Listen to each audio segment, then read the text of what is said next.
Welcome to another episode of Two Ales and Hockey Tales with Wally. And today I am so excited to have on a 37-year-old, a 37-year-old from Chesterfield, Missouri, USA.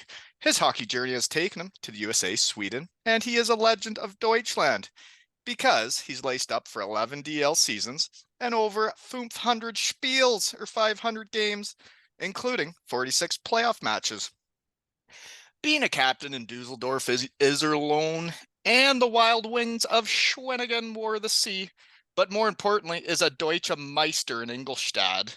For fun, laced up for Team USA in the Deutschland Cup and dabbled in the Swedish Elite League with Farstad. Before all that, was a staple in the A for 3 seasons and got the call to the show with the Buffalo Sabres and got a tuck.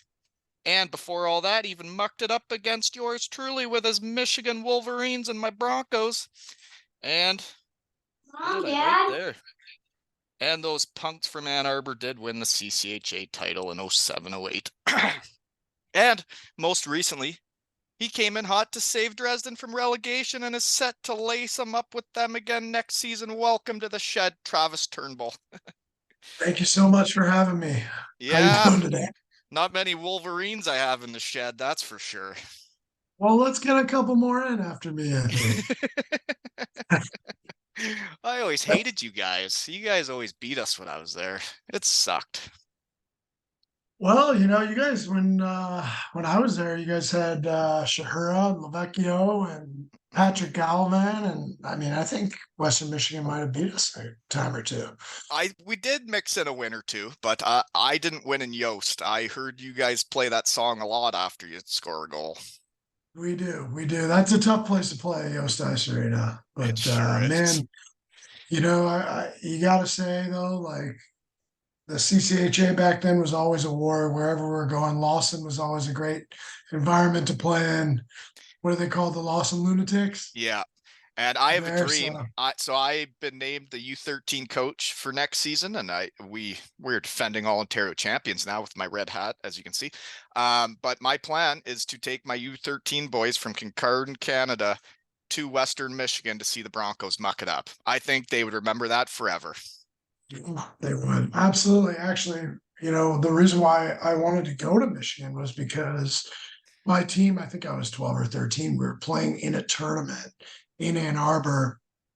We got a chance to go to a game, and Michael Camilleri was playing at the time, and I remember going down and watching the game and thinking, you know what, this is where I want to play, and luckily it worked out.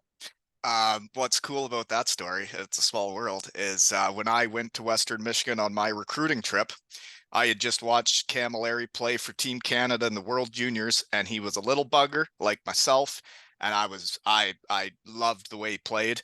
And I went to Western Michigan, saw the Broncos play Michigan at Lawson.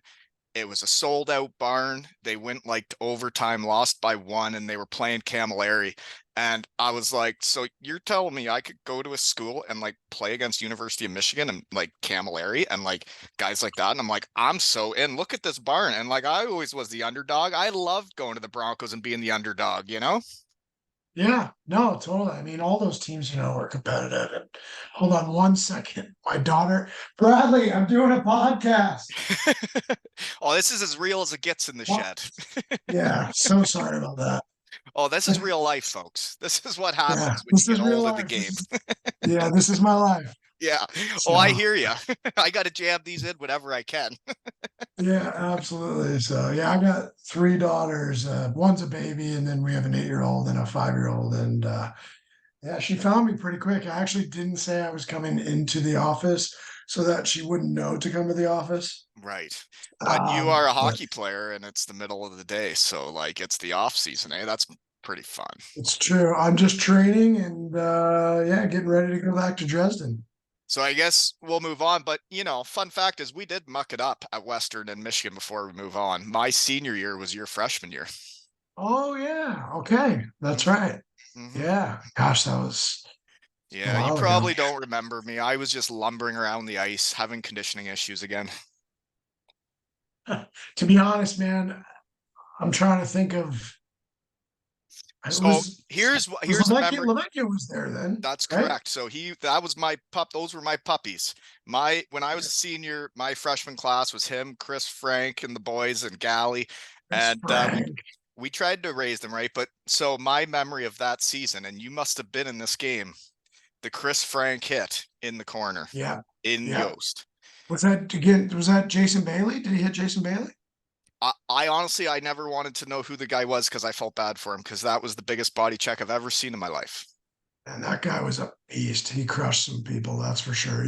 I always knew when he was on the ice. Number You two? Was he had number to, two? yeah, you had We to know. lefty number two? Oh, and then he's my boy. And for some reason, at the end of my college career, my coach kept telling me I wasn't ready for pro. So he would put Frank on me every one-on-one drill and tell him to kill me. And those were my practices all through the week to get ready to play you guys, was going against Chris Frank and the coach telling him to kill me.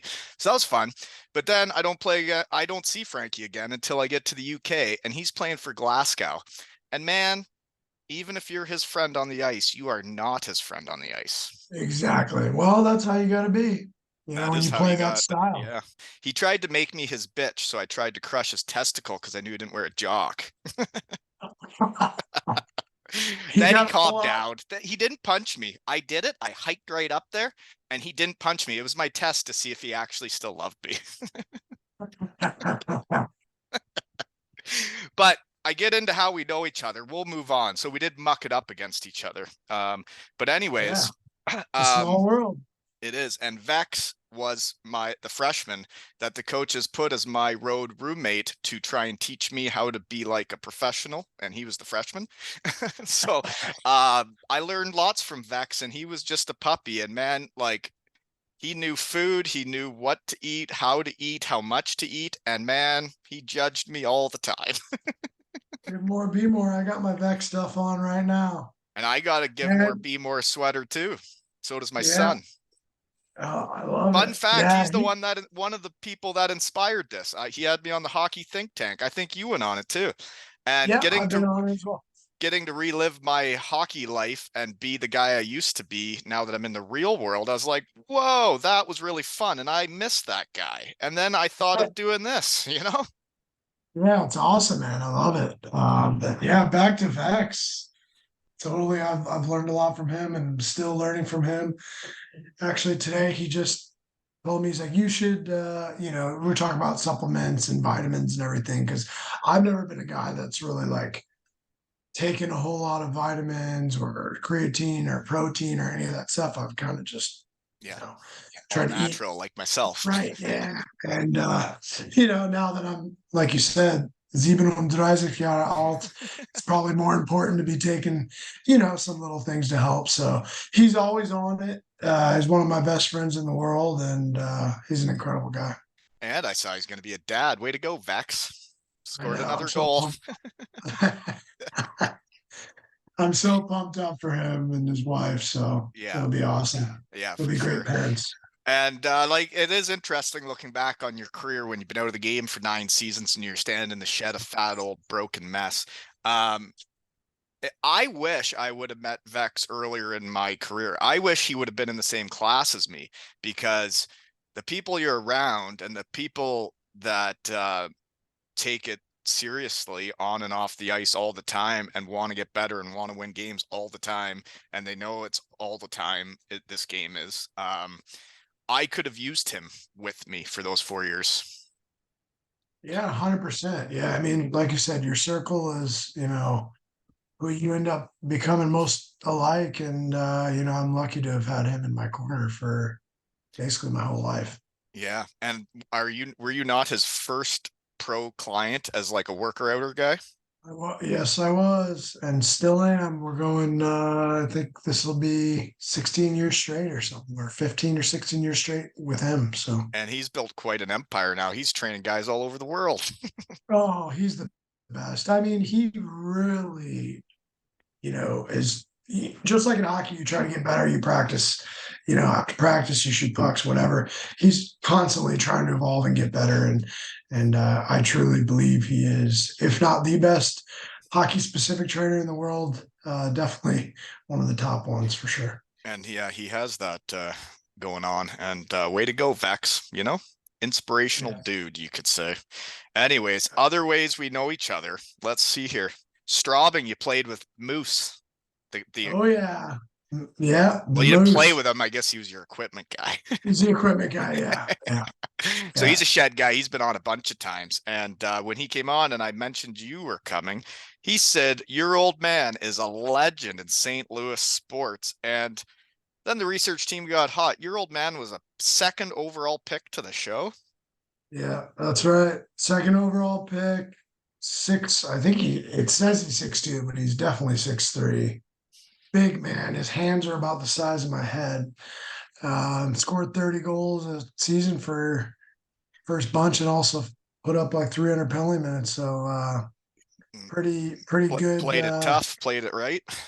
Yeah, played that old school hockey, and I still, today after all my games, he watches all my games. We chat a bit, and it's been amazing having him, to help me throughout my career. He's definitely been the biggest help in my career. Did he ever coach Uh, you growing up? yeah, he did. He coached AAA until I was about 15 when I went to go play junior B. So Yeah.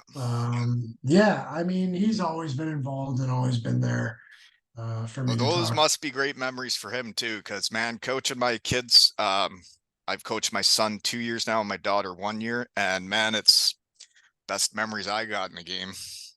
Yeah, absolutely. I'm excited for we'll see if my girls are going to play hockey. And my oldest right now, she plays softball and she loves it. She's a really good little softball player. But I think this winter in Dresden, she's got all her hockey gear. We'll get it fired back up if she wants to. Yeah, well, my daughter played hard to get for years. It was out of nowhere. A couple of years in, she could have played. She says, "Nope, nope, I hate hockey, not doing it." And then all of a sudden, she says, "Dad, I want to play hockey this year." And now she's going to school in all her hockey clothes. She's wearing her hockey sweaters, and she's drawn all her Canuck logos everywhere. And I'm like, "Haha, gotcha." Love it. I love it. Yeah, sometimes they just gotta come around to it, right? It's got to be their idea, right? Not yours. And that's exactly what I'm leaving open. If both my older ones want to play, I'll set them up with the best gear possible Yeah. and let them go. And if they don't, then I won't mention it. So Well, so you've been playing the game with children for some years now. How much fun is it taking your kids on the ice after a big W in Germany? it's it's incredible memories, and at least now they're old enough to remember it.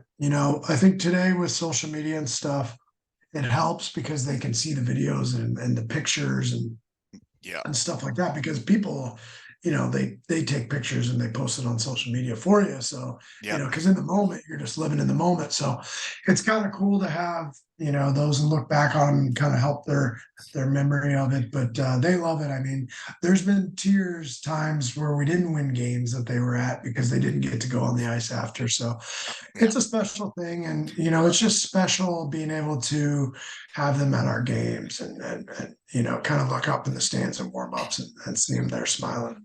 I once I had kids and I was still playing the game. I don't know. I just looked at it all a little differently. I When you see what the game can do for children, and like then you get to take them on the ice and you see them look up at the crowd like, holy cow. Um, it's special stuff. But it's like then Yeah. after that, it's like, well, I have way more time to talk to every kid in this arena because you can see the impact it makes on your kids when they meet an NHL player or they meet this person.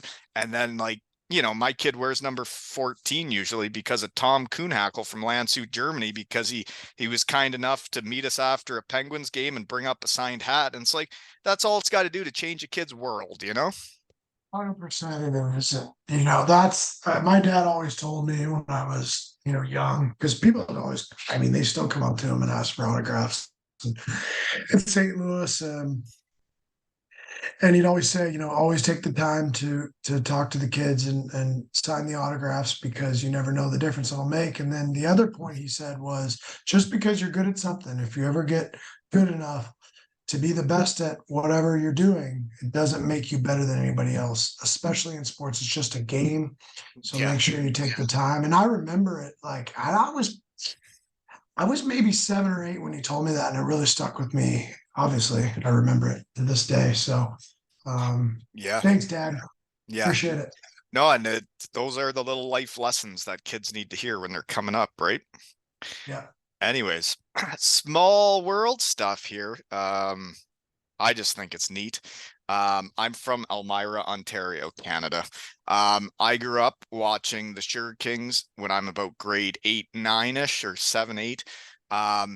They win the Sutherland Cup, and I'm at every playoff game, and I see what it takes to win a championship. I see what those guys go through because I watched every game, and it was Rob Collins, Brandon Dietrich, Derek Hahn, and in your career in Germany, you win a championship with Derek Hahn, and I know he knows how to win a championship because I watched him do it in my hometown. Yeah, that's right. Yeah, he oh my gosh, Derek Hahn, what a playmaker. I had the privilege of playing on a line with him for most of that season that we won the championship. And man, what a disher he is. And absolute beauty too. Just a good man. I know he's down in Texas now. I actually talked to him not too long ago, just catching up on the phone. Could you understand And him now? he talks the same. Yeah, yeah, Dude, I couldn't same. believe it. He's from Elmira, Ontario, where we speak like Mennonites, you know? We talk like a little Yeah. bit with a drawl. And now he goes down to Texas and he's talking like a Texan. He came to the shed, man, and I was like, "You're like from Texas, Texas. You grew up in Elmira." Oh, Hansi, yeah, he's a beauty. He's got the southern twang going a little bit now too, but Yeah. that's easy. That's easy to have, being in Alabama quite a bit, in the last year.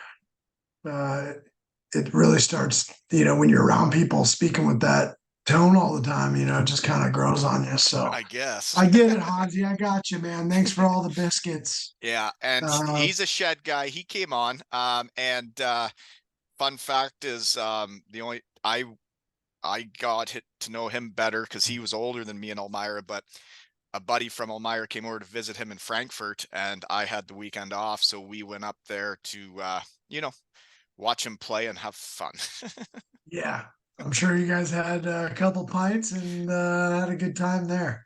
Yep, and then yeah, it was pretty cool to see another guy from Elmira playing in Germany. And other small world then is my numbers growing up were number 10 because of Brandon Dietrich, who was the guy that brought me to Landshut, Germany to be his line mate. And he was one of those guys that won the Sutherland Cup with Rob Collins, who you played with in Dusseldorf. And I Yeah, wore I'm number not 23 if I couldn't get 10 because of Rob Collins, because he was 23 in really. Elmira. Yeah.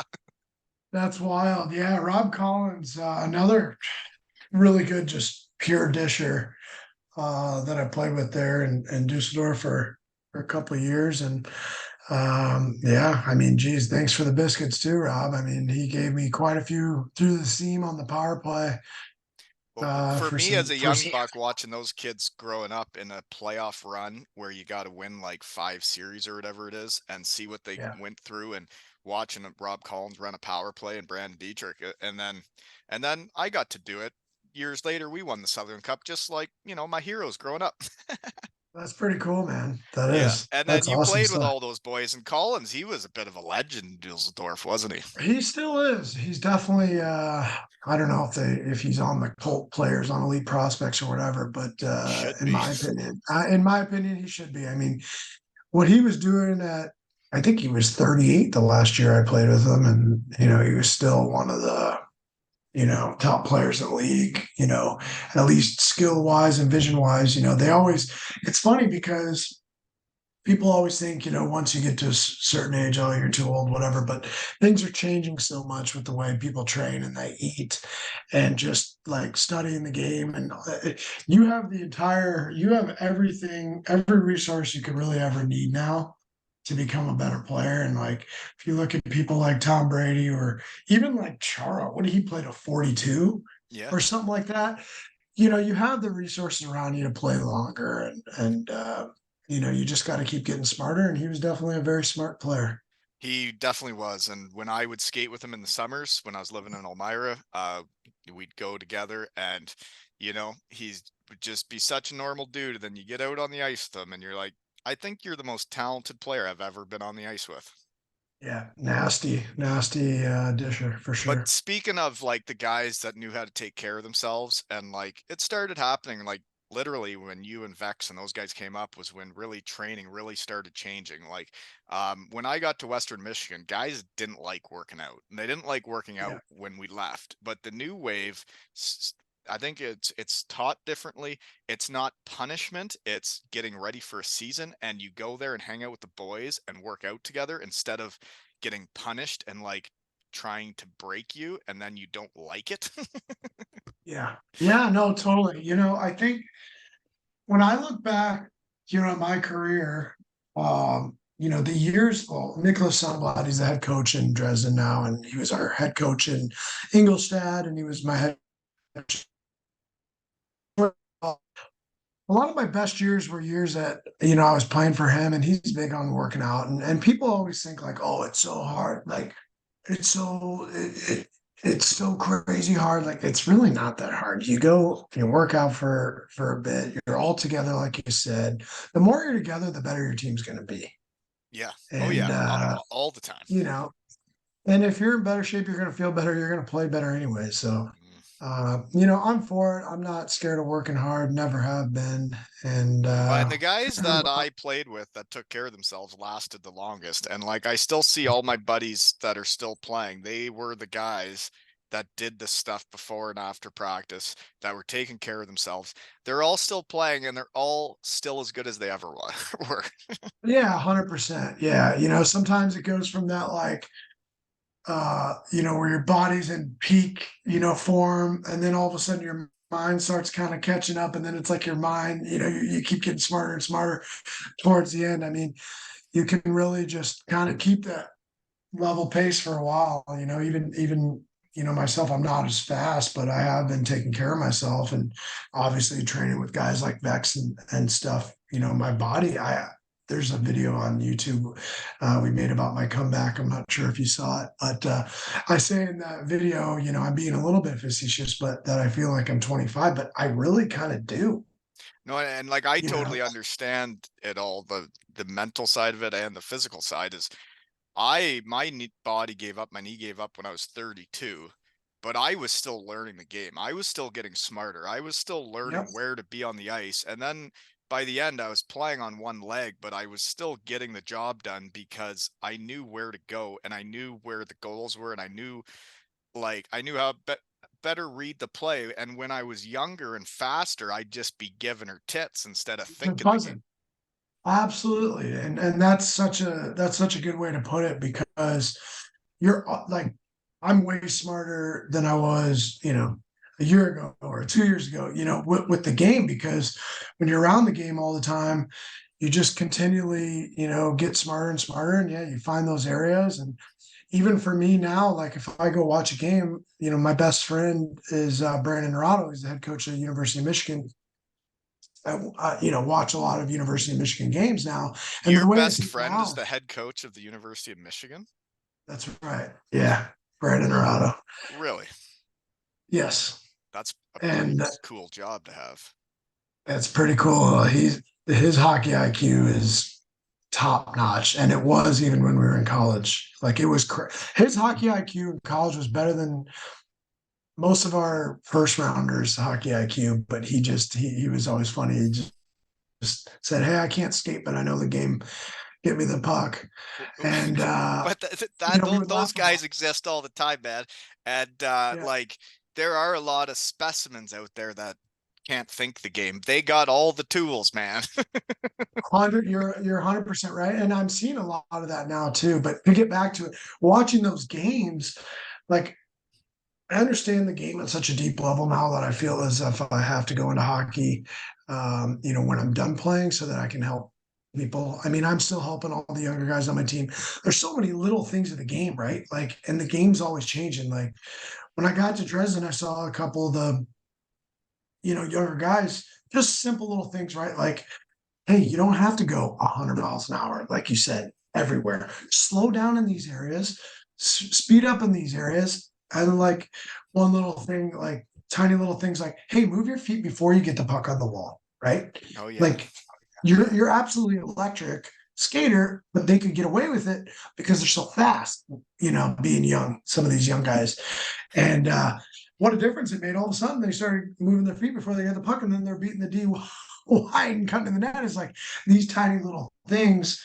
The game is made up of so many tiny, tiny little things that you kind of build them all together in building blocks, and that's how Oh, you become a pro. yeah, no, I hear ya. Like I came back here and started the real world and set roots for my family, and I was out of the game. I was out of it, and it was getting called back for a Wally night in Cardiff, Wales that like made me realize how much I missed the hockey guy.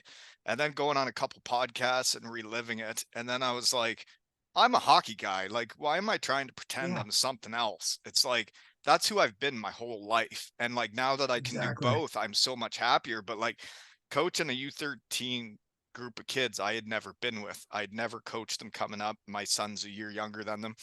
And to see them go from the start of a season to the end of the season, and I always said it's the little things that win championships. It's the little details. It's playing old school. It's trying harder than the other team. It's blocking that shot for each other.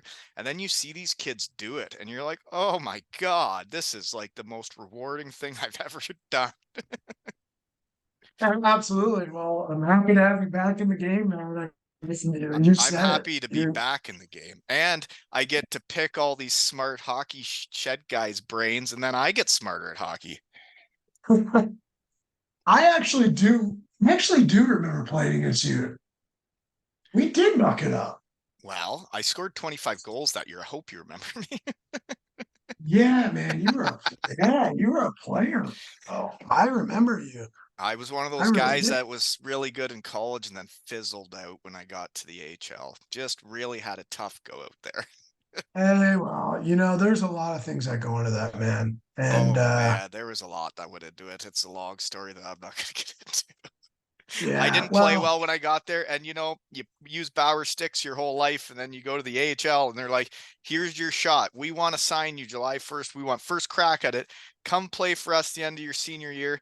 And then you get there, and there's like 5 righties on the whole team, and they're like, "You have to use CCM or Reebok. Reebok. Yes, You yeah. cannot use your stick. So go downstairs and pick out one of the right-hander sticks." And then you end up with a curve you've never used in your life. And my word, when you're a goal scorer and you can't hit the net, she's a tough go out there. Hey, buddy, I totally get it. I feel your pain because I remember saying to Kevin Deneen, and he looked at me like I was fucking crazy. But I was like, hey, man, like, I don't have like because I went after my senior year too, and I was like, hey, coach, like I usually use like a sack ache or whatever, and he's like, we have what we have right now, like you just got here kind of thing. And so he's like, just go ask the trainer. So I went and asked the trainer. He's like, well, we do have one sack ache, but it was like a 110 flax or something like that. And I was like, can't shoot with this, but then the next year, you get it, but I totally get it. And but it's funny because you come from college where you get whatever you want, Whatever you right? want, and as many And as then them you go to you the want. AHL and it's like I remember walking in the locker room in Portland, coming from Michigan, having like, you know, Everything. the best of the best, everything, and thinking, oh, I signed in the NHL, like this is gonna be the most amazing, setups and stuff. And then all of a sudden it's like you're in a, tiny little locker room and you're riding the bus and eating meatball subs after the game. It was a big wake up call, but also at the same time, like I would go back and do that again 100 times over. So lucky For to me, even my have that thing position. was when I got there, I didn't really believe in myself. I always just thought of myself as a little kid from Elmira, Ontario that never had a chance. And then all of a sudden I was there and I didn't really believe I should be there. And then they give you the wrong sticks and then you can't make the plays you're used to. Then the confidence goes Lose your down confidence. and then you're not playing and you're on the fourth line with the fighters and you're like, so I guess I should go out and fight. And you're like, well, that's not really my game, but I guess I'll go do it. Yeah. Where were you that year?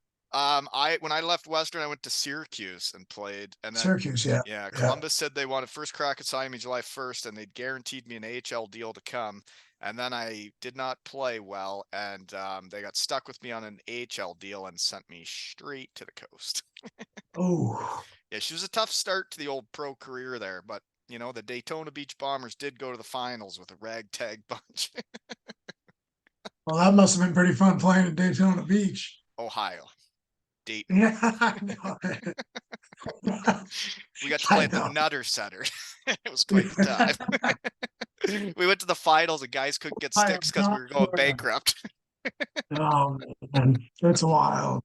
But yeah, no, the pro career I didn't transition well with how it went there. What was weird was after it went that way, I got all serious, worked out with my boy Weidman from Elmira. And he was in the NHL at the time and he knew what it took and he trained me all summer. I lost a bunch of weight.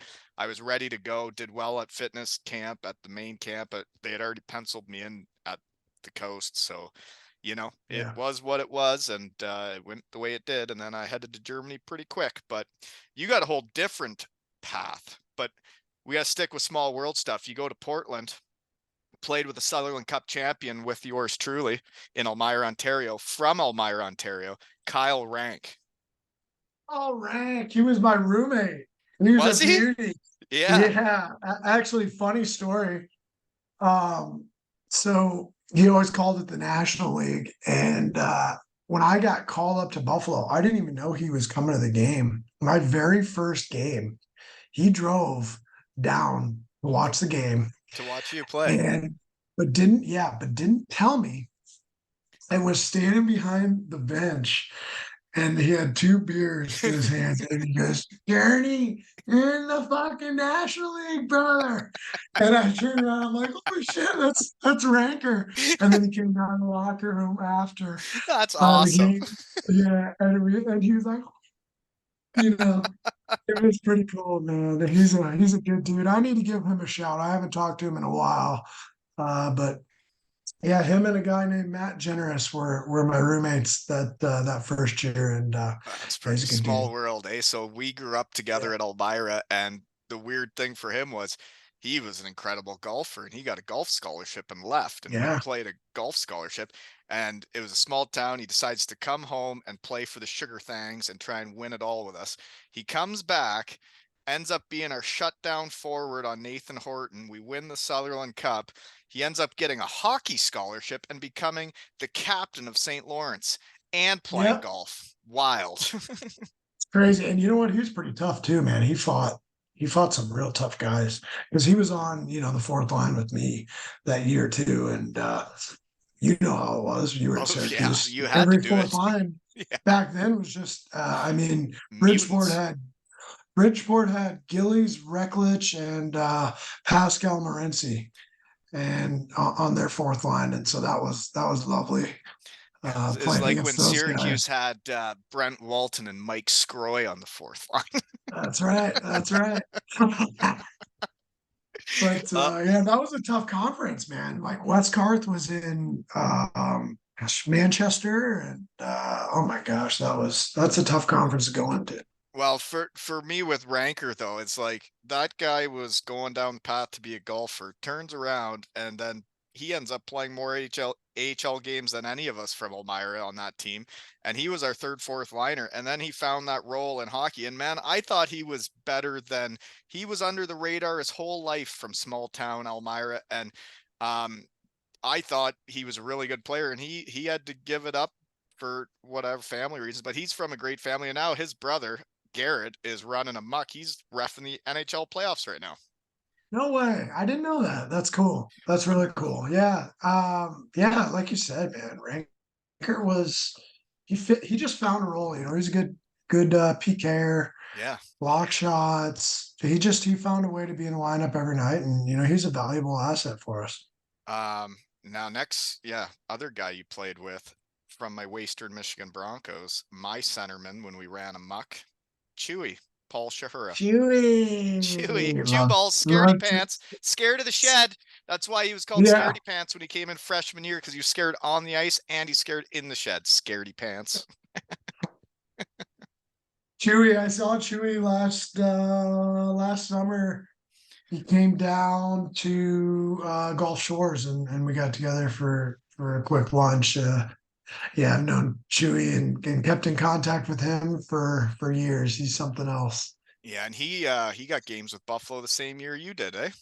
Yep, yep. So what He was that did. like getting called up to the show? You said Ranker was there, but like, how did you find out you're going up to the show? Because I never found out about that. I had those days going up to the AHL. I it's funny because I remember telling my teammate Luke Adam, I said, "What do you think if I just fight every single game that I can and fight everybody I can? Do you think that'll help me get called up?" And he's like, "I don't know." And he's like, "Probably." And I was playing I got lucky. Some of the guys got called up and I got moved up to the second line. I was playing with a guy named Mark Vokes, who was so under the radar, one of the best IQ, just offensive minded, all around players and line mates I ever got the opportunity to play with. And I mean, he was just feeding me, and we just really, really connected and had great chemistry. And we're on the same power play and on the same line.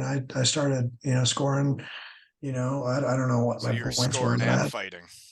I was scoring and fighting, and yeah, doing well. And yeah, I got Ron Rolson called me one night. I was having dinner with my wife Casey, and he said, "Hey, what are you doing?" I said, "Oh, I'm having dinner with my wife. What's going on, Coach?" He said, "Well, you need to be in Buffalo tonight, so pack your stuff." And he said Patrick Coletta's hurt and it's emergency recall. So I was pretty fired up. Yeah, Probably you the would best be. call you could ever expect and hope for. And Who'd you yeah, play the went first there. game?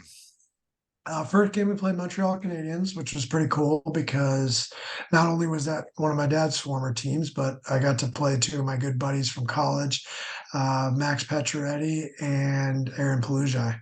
So that was pretty awesome. And then the next night we went to New York City and played obviously at Madison Square Garden against the Rangers and my really good buddy Carl Hagelin. And we were skating around in warmups.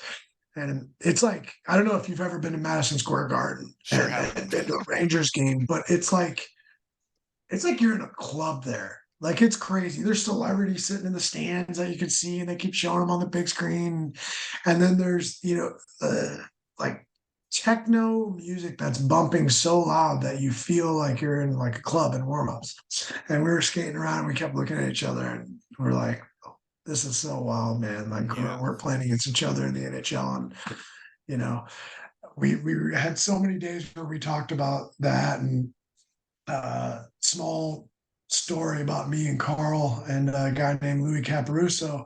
Every night or every Thursday night, we would go to a movie together, and that was kind of our pregame routine. And then we'd have talks, on the way there and on the way back about, our goals and dreams and stuff like that. So it was pretty amazing to be able to play against him in the National Hockey League. And I actually scored that night, my first NHL goal. So that was pretty cool. He scored in Madison Square Garden. Who was the goalie? Yeah, yeah. Patrick.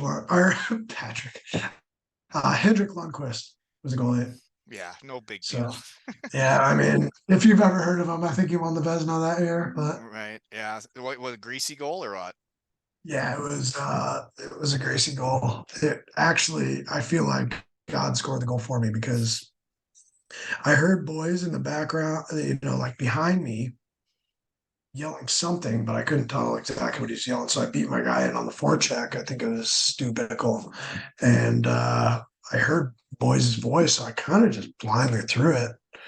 And it hit, I think, the centerman that was coming in to support his skate and went 5-hole on Lundqvist. So Nice. I always jokingly say, there was a breakaway bar down, but no, that's the way it went in. But hey, a goal's a goal, Absolutely. and I'm grateful for it. Oh yeah, it doesn't matter how they go in. That's right, That's man. really cool, dude.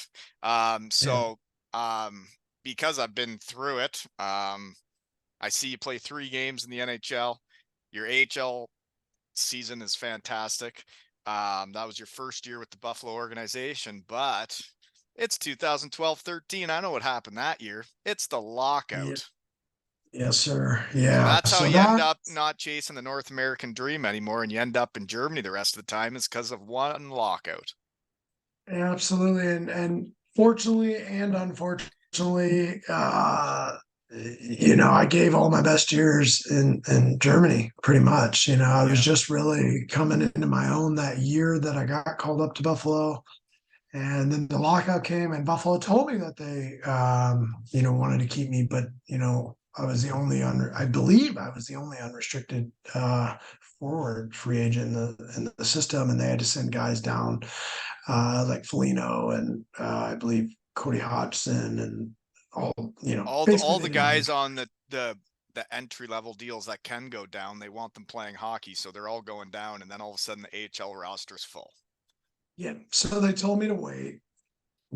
Then I also was talking with Boston, and I waited and waited and waited, and I was standing on the golf course in August. I was playing golf with a guy by the name of Mike McKenna, and I got a call from my agent. He said, "Hey, I got two offers for you. One's in Finland, one's in Germany, and there's some high-profile NHL guys signing in Germany right now. Paul Stasny, Blake Wheeler, Jamie Benn." He's like, "I'd take it before another big name guy, does. Let me know if you want to go to Germany or Finland." He's like, "I think Germany's a better fit, but you let me know." So I looked it up, looked at the city. I was like, Dusseldorf looks pretty sweet. And the Finnish city was a smaller city I wasn't familiar with. So I went to Dusseldorf, and it worked out great. I mean, Dusseldorf, unbelievable place to play. And it really was the right fit for me, opportunity wise and everything. Um, well, I got some small world stuff, but yeah, I've been to Dusseldorf. I went to see Big Sexy play, Justin Kelly. I was Little Sexy. He was Big Sexy. He was my centerman in Bietigheim. We won the championship together. He went to the DL, and I went to visit him when he was playing for Dusseldorf. And it is a Yeah. sweet barn and a sweet city. But your coach that season, um, Christian Brittig, Yeah. um, I, I, I, Leipzig guy, right? I won the championship with him. I'm a Deutsche Meister with him in Bietigheim. Oh, oh, you Me, are, me, right? He was in okay. yeah, me and Big Sexy were his line there when we won the championship in the second league, and That's great. he's an interesting He, cat, isn't he? he's an interesting cat. Yes, he is. He's pretty wild. Um, we used to go July 1st when when I signed in Bietigheim, and we used Yeah. to go there for a month, and there was no ice. When we're getting ready to be hockey players for the season, and we would run around the track like track stars, and we would work Mhm. out 3 times a day, Monday to Thursday, and then all the German guys would get to go home for the weekends, and it would just be us imports looking at each other on the weekends. And it's like, so they just killed us for 4 days, and now we have 3 days off. What do you think we're gonna Exactly. do? We can't even wipe our ass. We hurt so much. Watch what we do Yeah. on the weekend. Yeah, exactly. But we really became brothers then. But Yeah, um, yeah, totally. how did he treat injuries that season? Because when I played for him, well, my knee hurts the rest of my life because he made me come back too soon. And on the other note is I saw, because he didn't want to change things up in the playoffs, a guy needed double shoulder surgery, like both shoulders, couldn't play the Oh my rest of the gosh. season. He taped him up like a UPS package and made him go out for the skate because he had been at the practices before.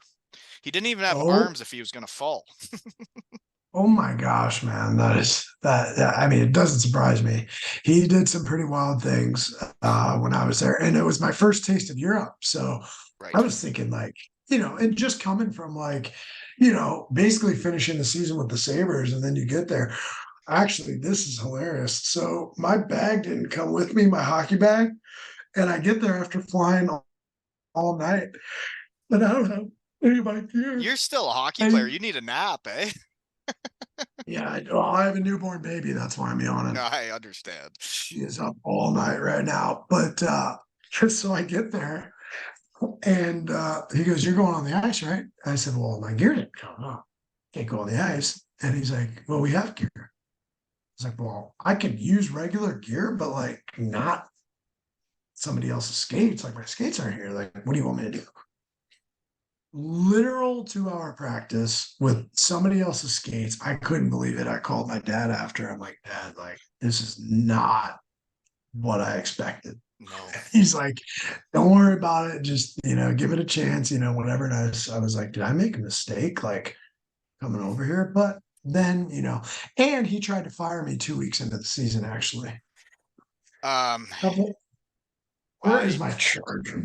I remember. So I was having a time in the second league there the year we won the championship, and as a team, we were having Monday fun days because practices sucked on Tuesday. Whatever, we were gonna have fun on Yeah. Mondays, and we started having Monday fun days, and we were a team. We were going out to Stuttgart together.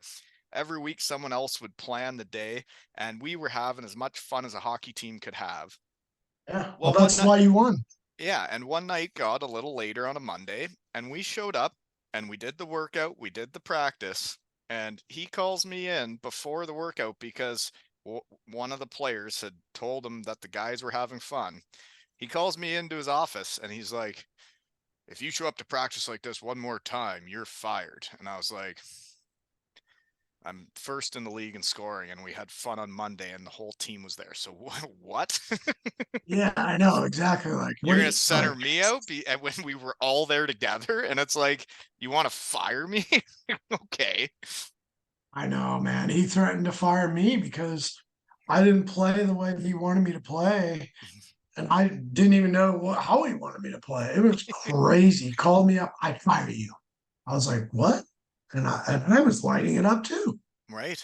And Yeah. then he ended up liking me like after that. I mean, I think I had like almost 50 points that season. That's a great Uh, start to a German career, having a year like that in the DL, man.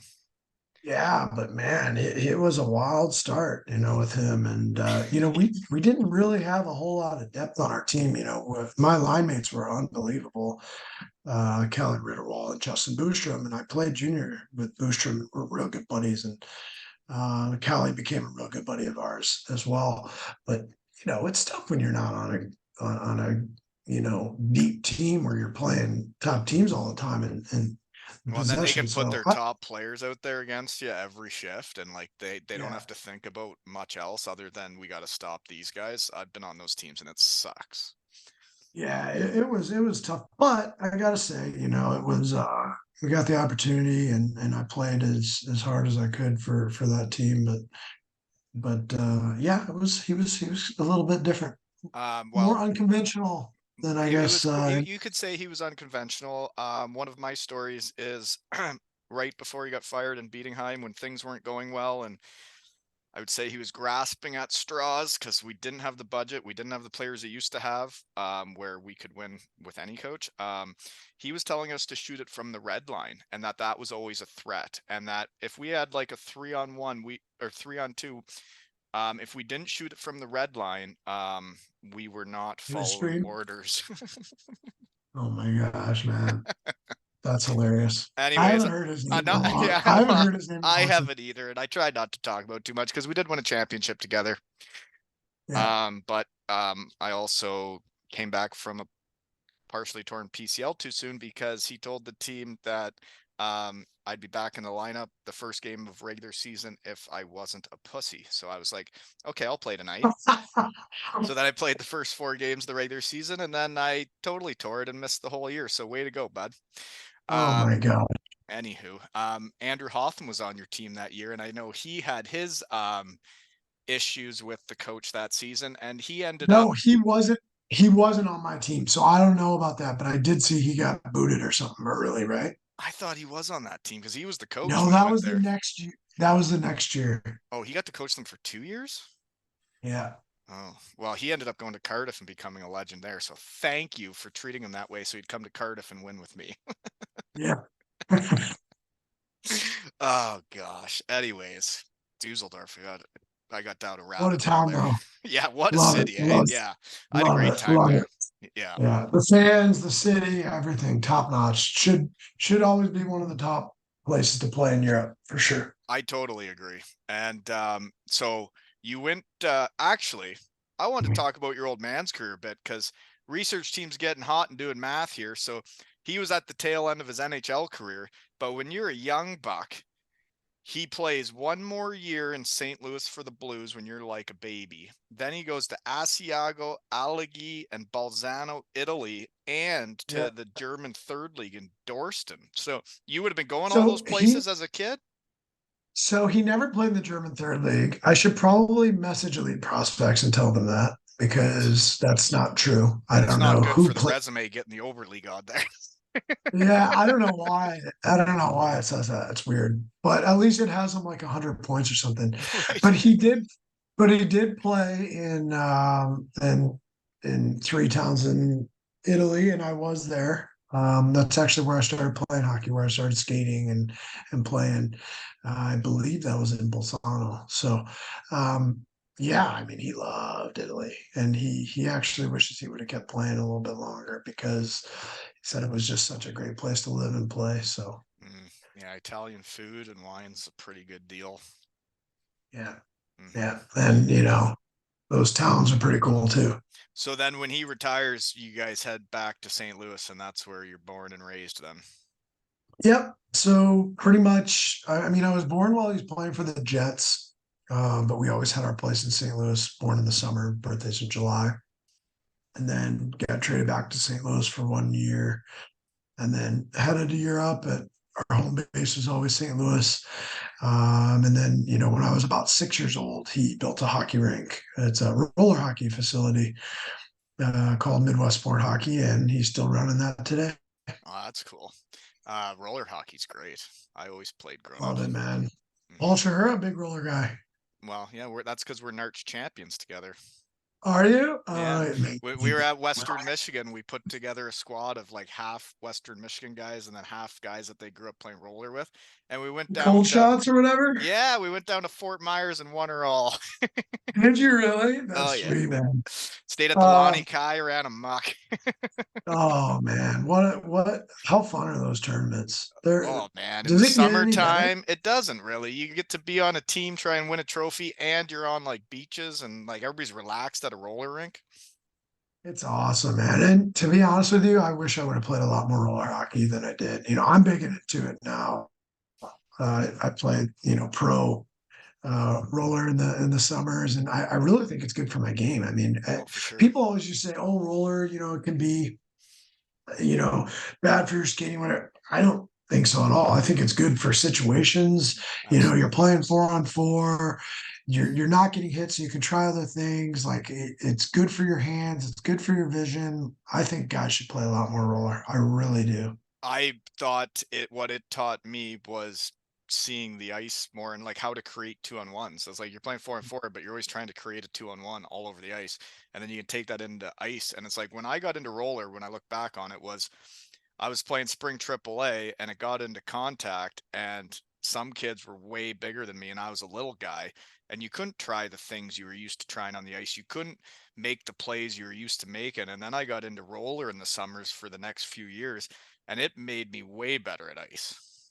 100%. And I agree. And it helps you find that time and space. And like you said, you know, creating little things like 2-on-1s, like these situational things that are so hard to end up in these situations in ice all the time because of the aspect that you can be hit. Yeah, Where once you try stuff over and over, that repetition, it just translates to the ice. I mean, it's such a good tool for sharpening your ice skills for sure. I totally agree. So anyways, you grow up in St. Louis and I always say it takes everybody to win. I see what Vex is doing in St. Louis and the NHL guys that have made homes there. Like I know when Dennis Weidman made his jump in the NHL and I grew up with him in Elmira winning all Ontario's and I see him make St. Louis. He always said like he raved about St. Louis. He said I would play there my whole career. It's incredible. And the way hockey's changed from when I was growing up, I'd play a St. Louis team and they were brutal to like what it is now. It's really Yeah. changed in the USA, hasn't it? Yeah, well, a lot of that's what you just said about, guys from the Blues making it their home. Yeah. You look at the Kachucks, McKinnis, and I mean, geez, I can go on and on, Yeah. praise. And my dad and Mike Zook and like his whole like era of teams, like his buddies, they all live within a couple miles of each other. They still hang out. Like it's Bernie Federico is one of his best friends, if you're familiar with Bernie.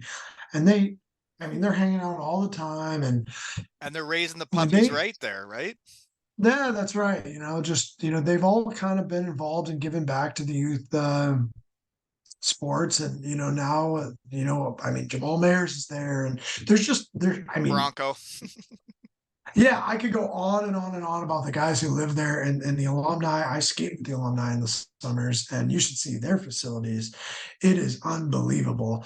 The stuff that they do, and give back, and they're involved in the community. And St. Louis is not a big, like, it's a big city, but it's not a big city. It's really kind of a small town. So they're very involved, and yeah, they've been huge for it. The St. Louis Blues alumni. Well, and I would say, like all of the USA, it's NHL players finding roots where they played the game and then raising kids to play hockey. And next thing you know, the USA is going to be pretty good at it. Yep, absolutely. Yeah, I mean, it's uh, a big country. yeah, well, and like in Canada, it's an interesting landscape, this minor hockey. But anyways, Yeah, it's all volunteers, whether they have hockey experience or not, coaching.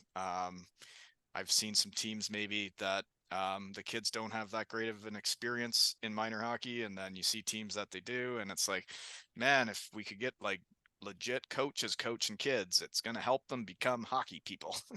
that's right. Yeah, 100% it is right. And in St. Louis, they definitely have a good situation going. Anyways, moving on though, is you did get recruited to the University of Michigan. When I was going to the NCAA, it's like I really didn't know much about it from small town Ontario, but I had seen the Wolverines on TV with the blue and yellow helmets, and everybody knows the Wolverines. It's like my little punks that play U13 for me. I'm a Bronco, and they're showing up at practice with Wolverine shit on, and I'm like, you wearing that in front of me? Yeah. But Come you on, actually man. got recruited to the University of Michigan, the Wolverines. That's pretty cool. So how'd that all go down? I was playing for Sioux City Musketeers in the USHL, and I didn't know much about, obviously I knew Michigan was one of the top places, but I didn't know, you know, if I wanted to go there or not because I was drafted to the London Knights. And I kind of always thought, I'd go to the London Knights because, Dale Hunter and Mark Hunter were up there, and, my dad was familiar with them. And, he was buddies with Mark. And I went up to London, and you could be there for like, I forget, 24 hours or 48 hours, whatever it was, that you had to be under to stay Yeah. eligible for NCAA. So I went there and did really, really well. And my dad played major junior in the dub in Portland. So I kind of just thought that that was going to be my, Path. path. But my dad said, "Hey, why don't you go play in the USHL for 2 years to keep the door open for college, because I think college can be important." And my mom was really wanting me to go to college too. So I went there, and in my second year in the USHL with Sioux City, I was doing really well, and fighting and scoring and doing all that kind of stuff like my dad did, although I'm a lot smaller than he is. Not that I'm a small guy, but he's just a monster. Yeah. And I remember I had, I think, a 4-point night in Chicago against Chicago Steel, and saw Red Berenson down there, and a couple coaches. And he called me a little bit later. I'd already had some offers from other colleges. And um, once he called me and asked me to go on a visit, basically the rest is history. Because, for me, like I said, when I was 12 or 13, and I went to go watch that game and said, I'd like to play here someday. I got the opportunity to realize a dream. So, and it was a dream. It was incredible to play there, and I'm super grateful. I'm yeah, I quite the rosters they put together at the University of Michigan every year. I mean, the guys I played against, the guys you played with, that one guy that was really good, that like I mean he was a small little right-handed shot that's running their power play and I'm running our power Sick. play. TJ Hensick, man. That So guy good, was man. a player. And it's like when I watch college hockey, and I see that guy out there, and I'm like, he is the best player out here. And then when you see that guy like not become a full-time NHLer, I get really confused. I know, it's crazy. I think today he probably would have been, Yeah, you would you hope so. know, because back then it was still Big pretty, guys. yeah. And then, they kind of went to the smaller, more skilled, and now it's kind of getting tougher again. Well, it has to. The Yeah. teams that win are usually the bigger, tougher teams.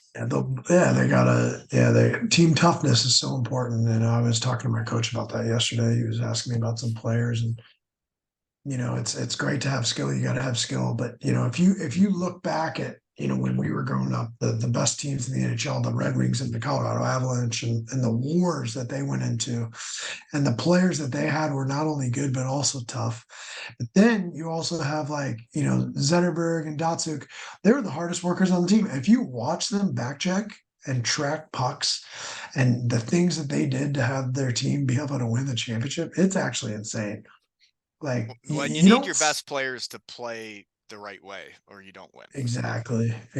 And to me, that was how I kind of understood and learned how to be a winner back then. Although it was hard watching the Red Wings beat the Blues every year in the playoffs, but it did teach me a lot. Yeah, those Red Wing teams were great. It's like as soon as They I were saw just so Oh, I saw them do the drop back on the power play, like way back when they were the first ones to ever do it. And I was like, whoa, what was that?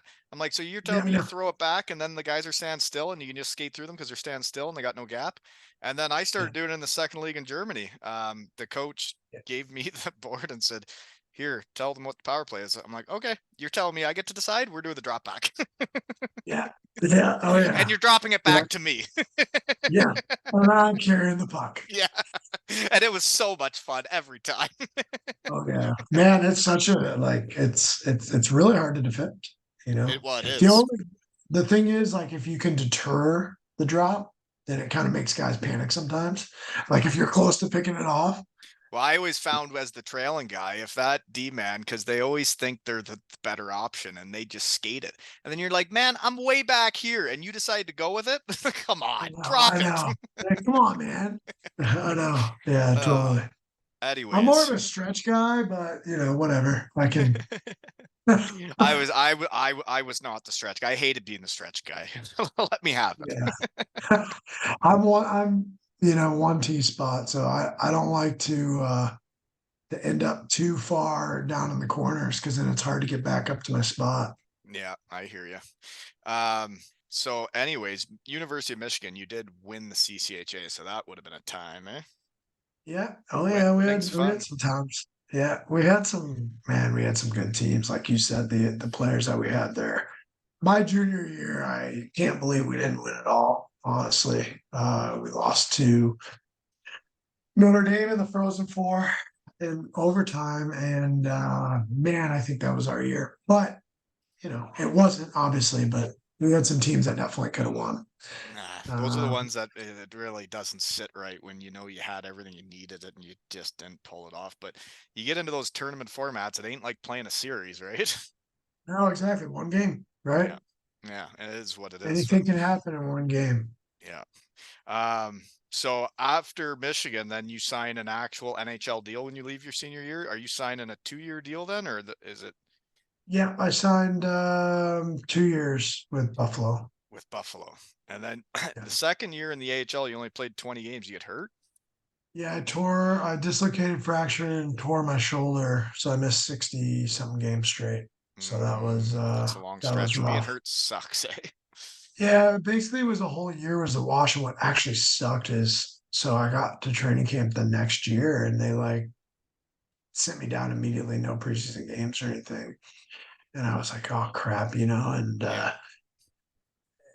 I got down to the American League. They didn't give me my letter right away for like housing. All the other guys had like gotten their letters, all my teammates from the last year, and like all my buddies, and they didn't give me one. They said, "Well, we're not sure, what we're gonna do yet." And I'm like, "What?" Like, I literally, was out for 60 games, but and then I had to start on the fourth line again And work and your work way my way back all up. the way up. But that's the year I played in the NHL. So Right. And you did work yeah, your way up. yeah. So it worked out. It is interesting when you feel like you're on the radar or not. As like when I had a great preseason that year. I go in shape after training and I'm ready to rock. And I put up points in the preseason in the AHL. Was really doing her. And then they said I was going to be on the team. I even had teammates tell me like, "Oh yeah, the equipment guy says you're getting a letter to get a house." And then the letter never came. The letter never came. And then a couple of guys come down from Columbus. And all of a sudden you're going to the coast to get ice time. And then all of a sudden it was supposed to be a couple weeks and you're still there. And you're like, so I guess I'm just here. And then getting the call Oh, back up to the AHL, all of a sudden you're like, oh, so like they do still know I'm around. Like, and then all of a sudden you can play way better when you go back to the coast because you're like, oh, so I'm still somewhat on the radar here. yeah. Oh man, it's wild. You know, if you're not a first, you know, 3 rounder, it's tough because I mean There's a they lot of have them. the They draft them every contracts. year. Exactly. They draft them every year. There's a lot of them. And then like those scouts and the people involved in selecting those players, like their jobs are on the line. It's advantageous for those players to do well because it makes them look good. So you're really Yes, behind the eight ball if you don't get drafted. I mean, it's just it is what it is. But it's possible to make it without being drafted. absolutely. It is possible. Some guys can pull her off, but she's not an easy Yeah. go. No, it's not easy to go. But you Yeah. were just getting there, and then that gosh darn lockout, man. Like that I lockout know, sucks man. for everybody because I'm in the second league in Germany, just having my time, being a hockey player. And then a lockout happens, and all of a sudden, my team's signing NHL players, and all these other second league teams in Germany are signing NHL players. And it's like, hey, we have a good thing over here. Why don't you leave us alone? I know, man. I know it was. I thought I was going to be there for 1 year and come back, and I actually did get an opportunity, uh, with some interest to come back, but it just didn't end up working out. But yeah, man, that lockout was tough. But stuff happens for a reason, and I've And had a great career over there. you have had a great career over there, and playing hockey in Germany is fun. Oh, it's awesome. It's great. I'm home by noon every day to be around my kids, and we have 3, 4 months off, depending on how far you go in the playoffs. So I mean, you really can't beat it from a family lifestyle standpoint either, right? I totally agree. And you are going to be in Dresden again next year, and that's a sweet city, isn't it? It's unbelievable, man. I can't believe Dresden's not in the first league. Hopefully, we can get them there. The city arena, locker room, literally it's better than half the league in the DL. So super happy to be there and feel like I made the right choice in signing there. I had quite a few offers to sign and a couple different leagues and ended up deciding to go with my old coach there, Sunblad. So Sunblad's the coach. yeah, Um, sweet. well, Dresden's a sweet city. My boy Dominic Hammer was playing there when I had hernia surgery, so I was out for the year. Me and my buddy from Bietigheim went there for a weekend, and hung out with the Dresden fellows. And man, it was an incredible city. It's Lot of incredible, cool man. shit going on there. Yeah, yeah. And we're living right downtown. So I mean you walk out the front door and there's lots of stuff to do for the kids too. Your So kids are yeah, seeing the world, eh? It's pretty neat. They're having both, so you get to come home in the summer and they get to see Germany too. it's pretty awesome, man. It's a good setup. Hmm. Anyways, after your year with Brittig and Dusseldorf, you do leave there after the lockout to join Ingolstadt, and you do win it. Winning is so Yeah. much fun. In Germany, Oh, I couldn't believe how big of a deal it was to win the second league. We had an unbelievable parade. The crowd was incredible in the Olympic Stadium there in Munich, and like you guys won the DL, I won the second league. yeah. Oh man, winning any championship's tough, and man, it was sweet. I mean, yeah, like you said, the whole city basically shut down and partied for 4 straight days. Like it was wild. Something I'd never seen before. Yes, Don't ever try to outdrink a German because it's not possible. I'm pretty sure of that. I know Uh, that. That happened to me after my championship. I well, lost. did you see the beers we had? Oh Beers same man, size as the trophy, man. It was pretty fun and it's stronger yeah, than a Bud Light. yeah, oh man, yeah, for sure. Well, what's crazy is like how I ended up there was the guy Tim Conboy that I played with in the American League in Portland, he was there, and yeah, he was telling them they should sign me, and kind of same thing with Frank and you. Like, man, we went at it. Like when you're playing against them, you're friends, but you're not friends, and then all of a sudden we're on the same team and having each other's back out there, and that kind of team toughness thing I think helped us a lot. And Dusseldorf, I wanted to stay in Dusseldorf, but they didn't have a budget. They lost their main sponsor. They were unsure, so they actually told me, "Hey, like we understand you have other offers, and if you want to entertain those, then we wouldn't hold it against you. But if you have the opportunity to come back, we'd love to have you back." So I went to Ingolstadt and signed Left to on come good back to terms and Dusseldorf. makes sense. I heard that when Bredig had that one team, they didn't have much of a budget and they were up against it right from the start. So it makes Yeah, sense to leave when a team has no budget. Bietigheim, we win it all and we have a budget. We're like the New York Yankees of the second league. We smash everybody because we're way better than everybody. We're deeper than everybody. And then they say we're not going to have a budget, but we're going to sign one power play unit of guys to good money, and then the rest of the team's going to make peanuts. And man, playing hockey like that is so not fun. And then you're yeah, losing, it's so coaches are getting tough. fired, guys are having no fun showing up to the rink, and it's like, this sucks. That's so tough, man, to do. You want a shot at it, and that's why I'm happy to go to Dresden, because I knew when they brought in this coach, that I had before, and they signed our goalie Danny Austin Birkin. He's an Olympian. He's won 4 championships with Red Bull Munich. Mhm. And when they signed him, and Sonny told me that we're going to go try to win it. I knew that it was a good place to go. So Makes I'm sense. excited for next year. I think we're going to be a really good team. Yeah, being good is way more fun than the Yeah. opposite. Yeah. But you guys were in the relegation part. So who did you Oh beat? yeah, we had to save the season. I mean, when I got there, man, I'd never seen a quieter locker room in my life. Like, I think it was just such a hard year for the guys. You could just feel it. Like, Yeah, oh, like, and that's hard when you're losing all the time, right? Like they've sure been is. second and fifth, and then they're in 13th, and it's like it was just so quiet. Like it just seemed like It was they'd a just been losing through so. culture. Yeah, it was hard, man. And so many good guys. Like they're great guys. And then, we got it figured out and stuff. But, there's quite a few changes for next season. But some of those guys, were great guys and great players. It just, losing takes its toll on anybody. And Sure we does. had to change that. We had to change the culture in there for sure. Well, it sounds like you got an exciting year up ahead. Um, Yeah. I'm really excited, man. so am I for my U13 boys. I wonder who's going to make it. Yeah. Jeepers. Not looking forward to tryouts when I have to cut kids. That's the Oh, that's worst. tough. Last year, That's man, I was going at the last one. I had to cut one kid. And like when you're telling 14 of them that they made it, and you should feel happy that you're telling them they made it and you see the joy in them, all I could think about was what I had to do to the one kid, and it ruined my whole night. that's horrible, man. I know. That's so sad. It is. Gosh. Anywho, you win it in Ingolstadt, and then you head back to Dusseldorf. Dusseldorf gets a sponsor again, and you're back to where you wanted to be, even though you won it in Ingolstadt. Yeah, well, and it's crazy because it was so bittersweet, right? Like, then I wanted to, yeah, I loved Ingolstadt and we won a championship together. And then to leave those guys to go Right. back to Dusseldorf, but I'd signed, how it works in Europe, I'd signed to go back to Dusseldorf in December. So that was before we won.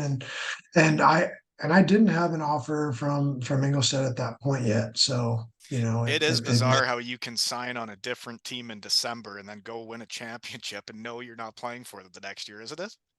Yeah, it's wild. And then after we won the championship, we played Ingolstadt in the semifinals the next year. So it was kind of crazy. And I think if they would have kept that team together in Ingolstadt, like Turnbull and myself went to Dusseldorf, our coach left because they didn't have him.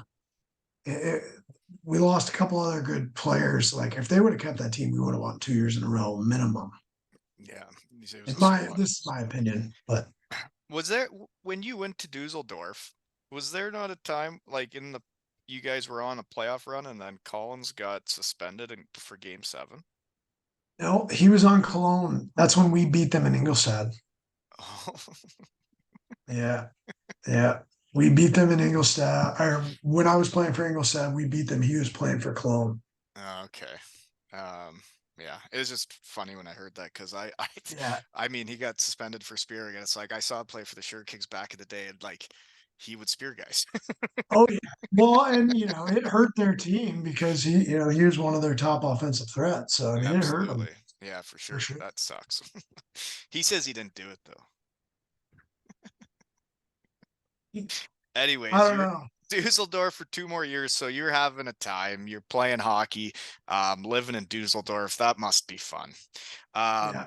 okay, what's your favorite part of playing in Germany? Would it be beer tents or Cabina Fest Well, or getting to eat donors and Yufkas? I gotta say beer tents, because then my wife could be involved as well. We've had, I'm not sure if you've heard of it, but in Straubing, there's Gebäudens Volksfest, which is basically a smaller Oktoberfest, and there's a lot less tourists. So I mean, we had some really good times there in those teams in Straubing. So I got to go with that. But Camino Fests are always fun, and I'm not a huge Dooner guy, but I'll mix Yeah, one you're in every like once. Vex, whatever. Yeah, I'll mix one in every once in a while, but they are pretty good. Oh, I gotta say. dude, I mixed them in more than every once in a while. I was right involved. It's like a donor Yufka connoisseur. Oh yeah, you knew the spot in town, right? It changed my body type. I was asked to kindly leave Germany forever. Oh gosh, I'm sure that wasn't it.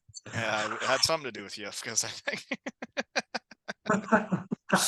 I had it. So you've been in Germany a long time. Any wild Autobahn experiences? Not really, man. Other than the fact that when I signed in to go to Iserlohn, we had to fly to Frankfurt, and our van broke down on the highway after flying all night with little children, and we were stuck on the side of the highway for 3 hours. So that was rough. And there was two vans because there was two families that came in, and the one van just passed us. And we could have fit in there. We could have just thrown all the bags in one van, but they didn't. They didn't know. So that was lovely, but no, nothing else really other than that. That brings up a memory for me, actually. Was my friends from Elmira came over, a few couples, and they were doing a European vacation, and they started visiting us in Bietigheim. They gave me the minor hockey team's Van. van to go pick them up. And then I picked them up at the airport. We're on our way back, and the van breaks down on the highway. And then we were right in when they've been traveling all night from Canada. And then we had to get a van towed to a shop. And then I forget how we actually got from there to Bietigheim again, but we just left the minor hockey van wherever at the shop. And I just told them where it was the next day. You just picked it up. Well, your van's somewhere in Germany. You better go get Well, it. that's tough too if you don't speak German. Like who do you call? Sprechen Sie English? Nine. You're Can like, du sprechen ein bisschen Deutsch? yeah, yeah, natürlich. Ich Ah, habe du gespielt haben in ein deutscher Deutschland bis Pass, Natürlich. yeah, yeah, natürlich. Hey, can we pause this so I can pee? I drank. Absolutely. Peeing's I important. Peeing I is pulled the important. I pulled the Vex and just smashed a protein shake and a coffee, and I got to pee, dude. He always made me pee till he always made me drink water till I peed clear in the hotel room, so I get it. It's exactly what. Hey, Hey, I'll gotta catch stay up in the hydrated. real I'll be world. right back. Game back on. He's Game hydrated. on. Where were we? I don't even know. We went from Ingolstadt to Uh, Dusseldorf. Your second year on that, you obviously went there, maybe a 2-year deal there when you signed in December and win a championship in Ingolstadt. But anyways, the second year you switched to the Swedish Elite League halfway through the year. yeah. So a crazy story, but basically, so I had a great year that year with Dusseldorf. My first year back, and then we lost in the semifinals, and we were having my first baby. My wife was pregnant at the time, so at my end of the year meeting, I said, "Hey guys, like my wife's due in at the beginning of August, and I think her due date was maybe like August 3rd or something, or 4th." And and should I stay? For the birth, I don't want to miss the birth. It's my first baby. Because we didn't have to be there till the end of July, I think, sometime in July. And like, yeah, no problem. Well, then, babies take a little longer to come. It's the first one. They're calling me, like, why aren't you here? And then all of a sudden I read in the newspapers, hey, it's going to be tough for Travis to get his job back. Like the team's playing really well without him. Like, I'm like, what? Like, I just signed to come back here for less money, had a great year, and now you're dogging me like this? Like, it's crazy. So I was like, all right, well, I'm going to go there. I'm going to keep my mouth shut and I'll see what happens. Get there, fourth line, no power play, no penalty kill. And I'm like, what is going on? Because you're having a baby. Like, are you kidding me, hockey people? Exactly. Well, and they told me it was okay. And so I am so confused and I'm so hurt actually, Yeah. like, Yeah. because I took less money to come back here to help build Dusseldorf. I love Dusseldorf and they're doing this shit. And And I'm you're like, doing me hey, like this? Yeah. and then you and nobody hears my side of the story, right? Like everybody just hears What Travis goes wants to out in the leave. newspaper? Yeah, so listen to this bullshit. So I hate that shit. I'm fourth line until I keep my mouth shut. And we're playing in the Champions League. I go 1-1 on the fourth line, playing maybe 8 minutes. But he's like, you're on the power play. I'm on the 5-on-3, but I'm not on the 5-on-4 units. But we never get a 5-on-3. He's like, well, you're on the power play. I'm like, well, no, I'm not. Yeah. No, I'm not. No, you're not. Yeah, and it's just ridiculous to put me on the 5-on-3 if I'm not on the 5-on-4. Like it doesn't make any sense. It's just to say I'm on the power play, right? Total bullshit. So I keep my mouth shut for a while, and then I play pretty well in the Champions League. And I say to our assistant coach, I think I'm playing pretty good. Like, I'm just wondering when I'm gonna get my job back. He's like, you're not playing as good as you think, or whatever, like snaps at me. And I was like, all right, they're trying to bury me. It's Yeah. a contract year, they're trying to bury me. So then Team USA comes calling and asks me to play in the Deutschland Cup. And I go ask my coach, hey, is it okay to play in the Deutschland Cup? He's like, oh, they want you in the Deutschland Cup. And I was like, are you serious, man? Like, come on. Like, what is your deal here? And so after the Deutschland Cup, I had offers from, a bunch of other teams in the league, all the top teams like, Berlin. And at the time, Hamburg was in the league and all these places, Cologne. And I said, okay. So I come back, tell my agent, all right, call Dusseldorf, see if they're going to offer me. Well, we don't have our budget yet for next year, so we're not going to offer you yet. And I'm like, all right, I'm not getting my job back. All the other teams are offering me. They're not offering me. I'll stick it out for a couple more weeks. And if I don't get my job back and start playing more, then I'm out. So, I mean, they never gave me an opportunity to play that year. So I ended up signing in Cologne for 2 years after they just didn't play me. And then it comes out in the newspaper. I don't know who leaked it out that that I signed in Cologne, which is an arch rival, like it's derby games, like arch rival. So then they hate And you. so then they hate me and think I don't want to play there. And it's like, you guys have no idea how hard I tried to stay here, to Oh, play here. Like I fucking love Dusseldorf to this yeah. day. And so then it got out, and then people are, sending me just horrible, hateful messages. And I just said, hey, like, It's all time to these move teams in on. Sweden were trying to sign me. I said, hey, maybe it's best if I just go finish the year somewhere else. So ended up going to Sweden, played really well, actually. Tough league, man. I've heard it's really hard, that league. I would They're say good. like playing style, like it's just so defensive and everybody can skate and everybody's blocking shots and like the back pressure and like it was crazy, man. I mean, if you have half a point a game in that league, like it's really good. So That's what I've um, heard. And even in the second league in Sweden, it ain't easy to get points. oh, no, it's not. It's really not. I mean, Swedish, the one thing is that it did kind of bring out is like you have to really evolve your game to become more creative to create something. Right. Because if you don't, you're not creating shit, really. So it's a good league. Interesting. I wish I would have got to try that out. Well, so you go there for the end of that season. And then I knew I was coming back to Cologne Right. already. When do you get your Uh, German pass and how do you get it? So I'll explain that here. So then after I explain what happened in Cologne, so I had a couple bad breaks in a row there during my prime, pretty much.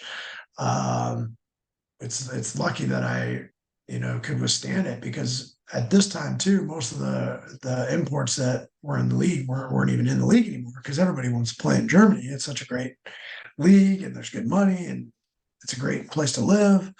Yeah. So I go to Cologne, and before I get to Cologne, the coach and GM that signed me got fired.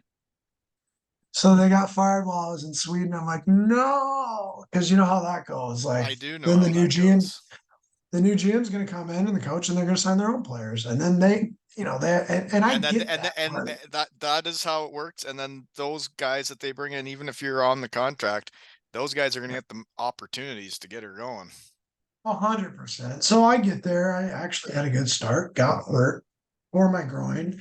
They kept forcing me to play, even though I knew I wasn't right. I kept telling them not right. So I was in for 4 weeks, out for 4 weeks, in, out, in, out. Ended up having to get surgery after the season. Well, they fired me slash traded me because they would only let me go to a couple teams, which I'm not even sure if that's allowed. I'm not really even sure what happened there. But I ended up going to Israel. And so after living in Germany for 7 years, you can take your German test. So I was an import, for about 8 years actually before I ended up getting my test. So I just studied with a tutor, Israel. And people were saying in the past, oh, Israel could get people passes. That's not true because they didn't give me my pass, man. I had to take my test. Like I studied and studied and studied. For 3 months straight, I think 3 hours a day. And then also before that, I'd lived in Germany and been speaking German for so long. So So did you have to give up your American to get it?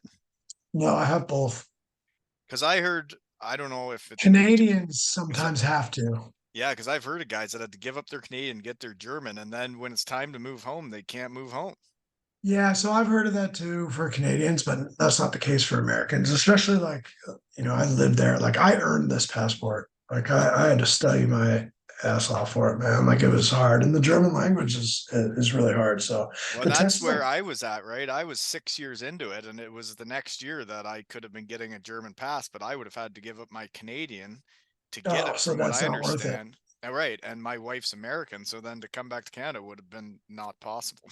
Wouldn't have been possible. Yeah, that would have been tough. So yeah, I mean, I ended up getting it that year in Iserlohn, and then the coach that brought me there ended up getting fired too, and I just like, Oh, um, oh, it was a couple tough years in a row, man. well, and But it happens, man. And like for me in my prime is like I was the best hockey. I had my best year, my second year in Germany in Bietigheim. We win the championship. I'm the second leading scorer in the league. And then I blow up my knee the next year and I came back too soon because they forced me back too soon when it wasn't ready. And then I missed a whole year. And then when I'd been playing with Big Sexy, and that was why I'm going back to Bietigheim. Now he's gone to the DL. Now I don't have my Big Sexy. And I have to yeah, come back to Bietigheim because I don't have other options because I just missed a whole year and they got no budget. And then you lose for a couple years. And then they're changing coaches that believe in you and let you run the power play the way you want it. Then they bring in some guy that wants to bring in his own guys and he doesn't like you from the moment he gets there. And you're yeah. losing, and you're like, this is the most miserable I've ever been playing hockey in my life. Yep, yep. I went through a couple years of that too, man. And I think every player does at some point, right? Like It you're just gonna run happens, into right? Yeah. yeah, like you're gonna run into people that don't like you. It just sucked that it happened basically 3 years in a row. And then I, got a chance in Straubing and did really well in Straubing, and then I was back. Yeah. And And Straubing's a great place to play, isn't it? Straubing's sweet, man. It's a cool little town. Like, and they've had some good teams the last couple of years, and we were really good. I think we could have won it that year. They canceled for Corona. We had Jeff Zakoff as our goalie. Um, Jeremy Williams, Mike Connolly, who's still there. Like, man, we were stacked. We were so good that year. I mean, we'd go in and spank like the top teams, like 5-1, man, and we were tough. That Like that, Williams that, guy, I mucked it up against him in the second league too. That guy yeah, was over there yeah, for a while. yeah, he was. Yeah, hey, he's one of the best natural goal scorers ever, man. That guy is nasty. Yeah, he's a player. Another guy you played with in Straubing that I'm a big fan of and just hung up the wheels is Cody Lampel. Oh, Lance. Lance the greatest, man. He such a good teammate. Such a another guy you gotta be aware of when he's on the ice because he'll Yeah, absolutely smoke you with a hit. yeah, Um, yeah. I did see him get and suspended I in the mean the guy's playoffs. got tattoos on his neck and a big old beard, and he just runs guys over like yeah, all the respect in the world, the Lamps, man. Yeah, he's a shed guy. He came on, great dude. Yeah, He's came on a few beauty. times. Yeah. I love. Those are the guys I'd like playing hockey against, though. Were like the guys you got to be aware of, and you're like, I'm in a hockey game here. I got to be on my toes. Yeah, yeah, like because he could absolutely end your night pretty quick. Oh yeah. So, And he anyways, battles in practice too, man. Like you gotta be aware. Like you gotta like practice. Like he's gotta play that way, he says, and I respect it big time, but you gotta be ready all the time. so Iserlohn 2 years, then Straubing, then you go to Schwenningen and become a captain of a DL team, like the actual C. Being named a Yeah. captain in the DL is a prestigious honor. Like that's a big time league. Yeah, thank you. Yeah. Yeah, I mean, like you I said can say it before, because I've never worn a C in my life and never will. I'm more of an well, A type of a guy. hey, man, every team needs, those guys too. But it just I've been a leader, on so many teams and in leadership group, and I would say most teams since I would say towards the end of my time in the AHL. So I'm just, I'm the firstborn child in the family, that I just kind of have those qualities where I really also just care about, my teammates and And you play trying to hockey help the the right team. way. Yeah, thank you. Yeah, and just trying to help guys get better too. Like I love that. I love that uh, job to have. It is more weight and more pressure on your shoulders, but I welcome it and I enjoy being a captain. And I can tell. I don't have to watch people play hockey to know what they're about. And when you're with Vex and it's the people around you, like he's a leader, you're a leader. And then, you take care of yourself, you play hockey hard, you care about your teammates. And then you hear from Maxi and Lamps like, oh, what a great guy. It's like, yeah, I know who he is. It doesn't take Oh, long. well, thanks, man. I appreciate it. Yeah. Yeah. Last nice thing I'm saying to you. I'm better at chirping people and saying nice things. Yeah, that's cool. Hey, I But can take it, man. one guy you played with in Schwenningen that you see people go over to Germany and everybody's career goes a little bit different, but he played at Northern Michigan, Darren Ulver, and Oh, he was a good player in great. college, Yeah, but I go to Landshut and he's in Bremerhaven and we're in the second league in Germany and you run into a guy you mucked it up against in college and he's like, Wooly, what the hell are you doing here? I'm like, what the hell are you doing here? And then he yeah, gets his German pass and goes to Augsburg the next year. I still muck it up in the second league and do my thing. He goes to the DL to Augsburg and becomes like the player of the year in the DL. He has his German yeah. pass, and all of a sudden he's in Berlin, and I'm like, you little punk. D-Rock, as I call him. Man, what a beauty he is.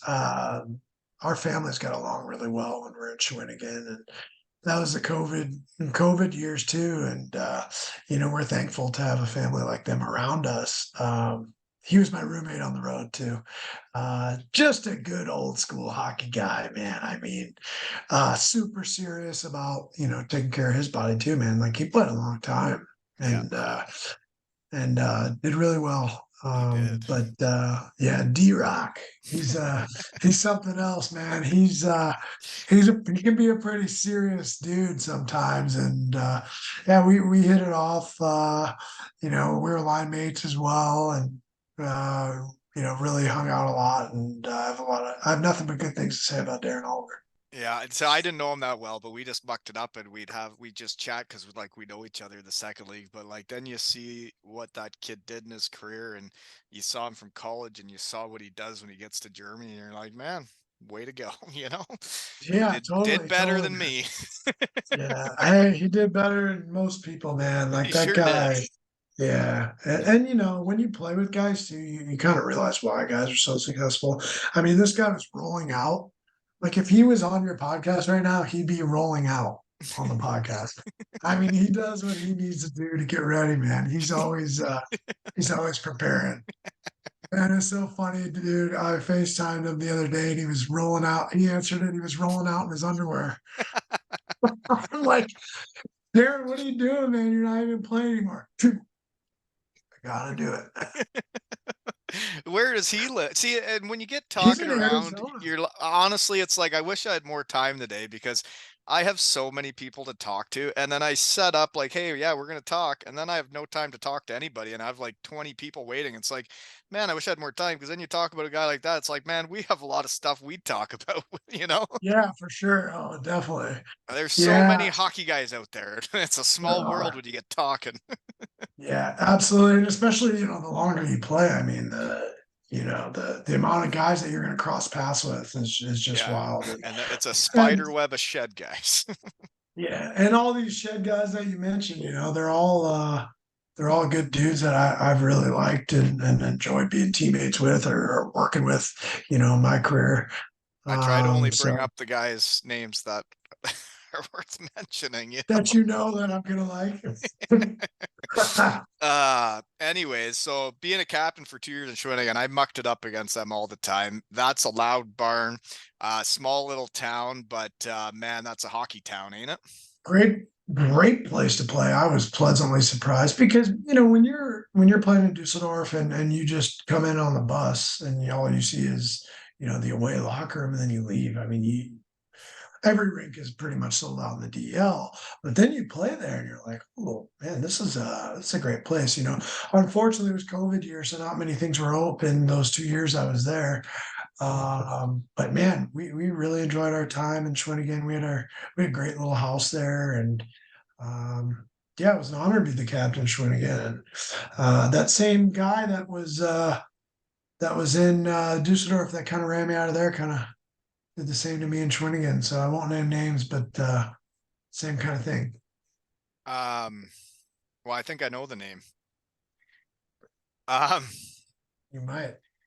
um, I think this is my shed, and I can say whatever I want, can I? Yeah, you can say whatever you want. I like, and because I don't know people, I just know what I hear around the hockey world, and I'm always listening and observing, I guess. And I didn't realize I was listening and observing for so many years, but I had heard of Dusseldorf being well, like an old boys club. That there was a couple people that were the kind of legends of the team that like they made it theirs, and it maybe wasn't always the right way. And Well, that's not what I'm even talking about. He's actually not involved with them. So, at least to my knowledge, I don't really know what's going on. Although I do know does his that name start with a K? Last name. maybe, yeah, it might. But he's not involved with that stuff. Like I just think he just personally doesn't like me, and that's okay because everybody has their own opinions. I'm not for Um, everyone. Did you know that? yeah, but yeah, I got told to leave Bietigheim, Hellbron. Um, got body shamed all over the game. In Denmark, I was second in the league in scoring. We won the championship, and they told me to kindly leave 2 days later. it's crazy, man. It's crazy. And you know what? And you know what? Like you're gonna run into people like that, and I have no hard feelings about it. You know, your job is if you're in management to put the best team together. And if you know, some people like just don't like certain players. Like, I mean, there's guys that are some of the best players in the NHL to play, and there's coaches that haven't liked them. It just is what it is. So, That's very true. um, Very true. yeah, I mean, I would have liked to stay in Schwenningen, but you know, I also, you know, had a chance to go back to Straubing too, where I was before, and I liked it. So, I mean, I don't want to say anything bad about anybody because they didn't really do I anything. don't know the people. I don't know the story. I just remember hearing something about like there were older I don't guys that know. had control of how it all is working, I guess. Just Yeah, like I don't know about that either because that wasn't really like when I was there, it wasn't like that. right. Um, you know, when I was there twice, and I haven't been back there since 2015, 16. So I have no idea about that. But I understand. And this would have been before your time, I think, is what I'm talking about. oh, really? Oh, wait, what? Yeah, I don't know. I don't I know, just, dude. We didn't. We Our budget was not great when I was there, so I'm not really sure mm, if it was, but anywho, I don't know. yeah, I just hear things sometimes where like shed guys are venting to me about a way it was in certain places. I don't remember the year or what, and I just remember like it was like, well, you're the older Germans that are legends, you kind of run the team the way you want, and it is what it is, and maybe it's not all the way it should be, but anywho, that's all I know. Yeah, Anyhow, yeah. uh-huh. Any hooser. Anywho, you went back to Straubing then for a year, and then so when we talk about this comeback, were you retired, and then you only played 14 games last season in Dresden? Yeah, so we were having a baby in October, and like I mentioned before, my kids are older, and we thought, maybe it's time to settle down. And I've been investing in real estate for almost 10 years now, and I created a relationship with a lender down here in Alabama, and we have a good relationship. So, I thought, yeah, maybe I'll give that a go and do the mortgage stuff, and then see if I enjoy doing that. And you know, um, it just I did like it, but just being out of hockey and being so far from hockey was just really tough for me. I think, like you said, it's when when that's all you've ever known, like you got to be involved in hockey, man. Like Yeah. it's what I'm built for. Yeah. So it's far away from hockey and doing that stuff, which I like real estate. And I like helping people. The company I was working for is a great company, and So are they you do in a lot of good. Alabama right now? Alabama, man. You're Yeah. settling down in Alabama? No, we're going back to St. Louis here soon, but yeah, on the Gulf Coast here in Alabama, it's beautiful, man. It's What town it's are it's, you in Alabama? it's called Spanish Fort, but Orange Beach Gulf Shores is Orange like Beef Gulf Shores. That sounds Orange fancy. Orange Beach. Orange Beach. Bet you Yeah, it's Orange nicer Beach. than Daytona Beach, Ohio. It's pretty nice, man. It is. It is. It's That really nice. well, that sounds good because I gotta put where we are today when I post this. It's Alabama, USA. Oh, yeah, yeah. hmm So, anyways, I Or you guess, can put huh? yeah. Put what? I said, or I mean, I'm going to be in Dresden most of the time right now, But you're so you not can in put that. Dresden right now. The shed is about where you are now. Oh, it is. Okay. Okay. But the Dresden barn, the Dresden city, man, you got to be excited. I'm sure you'll be one of the leaders again, and um, I'd like seeing Yeah. I like seeing shed guys win whatever team they're on, but that arena, that town, they need to be better than they have been. Yeah, we're going to be good. We're going to be good next year. I really believe so. I mean, they've committed to it, and they're looking to bring in, players that are, you know, going to help change the culture there and create a winning environment. I mean, it's true. They need to win. I mean, this team belongs in the first league. Why? It's yeah, like I guys that I've played with that played in Dresden, man. Everybody raves at the city, and then you Oh, play in the it's barn. And Greg yeah. Schmidt, one of my boys from Beatingheim, played in Dresden. There in the third league, and man, he raved about the place. And then Hammer did too when he played in the second league there. And yeah, it'd be exciting to put together a roster and win in that barn. Yeah, man. Yeah. I think we're gonna do it. Well, we'll see. It's tough to win championships, like we said, but I think It's we're sure gonna worth it when you do it, isn't it? yeah, that's right. And we're gonna have a real good chance, man. I can tell you that. Well, I guess I better get back to the real world, eh? You got anything for me before we shut her down? Wow, man, I appreciate it. It was Um, fun chatting with you. I feel like we could chat all day, but well, and that's the no, hockey thing, right? Is for me, if I was you and you're still fit, you're still in shape, you got the hockey brain, you're still big and strong, I would keep going until yeah, like you meet more people, you play more games, you try and win more trophies. And then if you want to be in hockey after, you know more people anyways, and you may as well go down this path as far as you want to go because being out of the game sucks balls. yeah, man. I'm with you. And me and my wife talked about this, and actually how I ended up going back is I called my agent and we had a talk and I said, let me throw my hat in the ring. And then me and my wife sat down and had a long talk and we kind of decided what we'd be willing to play for and the numbers and everything. And that night, we prayed before bed and said, hey, basically, dear God, Jesus, let us know. If there's a ton of interest, that'll be a clear answer that we should go back. If there's not, or nothing worth taking, we'll know. Well, I woke up to like 50 different messages the next day, man. And it was pretty eye opening. So we knew that that was a pretty clear answer. And you earned that by the teammate you are, by the way you play the game, and I mean, yeah, that's pretty neat because like at the end of my career was the opposite for me. That's when I knew it was time to shut her down. Was when you finish second in the Danish league in scoring, you win the championship, and they don't want you back, and then your phone doesn't ring for like Crazy. a month and a half, and you're like, so am I like the bad guy? And I got two little. I'm about to have a second kid, and now nobody wants me back, and I just had a season, and I was like, I guess this means like it's almost over. And then I went to Cardiff to get the MBA because I was like, well, I guess this is about done. And then your knee goes, but at least I had the MBA, and then you're like, okay, well, I guess this is this. And then for a guy that like loves hockey and wants to be in the game, it's like, well, I want to set down roots. My contacts are realistically in the NCAA in Europe. I don't want my kids to be traveling all over Europe and not having a home and trying to coach that way. The NCAA have been completely removed from it for way too long to try and jump into that. And then it's like, well, I guess I have my MBA and I'm gonna get into this real world. I'm gonna just be a different guy and be all business Brent. And man, that guy was a loser. I like being myself and being the hockey guy all day long. I can be business guy, but also hockey guy at work. And like, you treat your teammates right, you do whatever they need, and you're like, what do you want me to do? You want me to block that shot? What do you want me to do? And then you just treat work like it's like hockey. And then you get to have fun and be a hockey guy outside of that. And you're like, oh, I got everything I need. And I'm back in the game coaching kids. Here we go.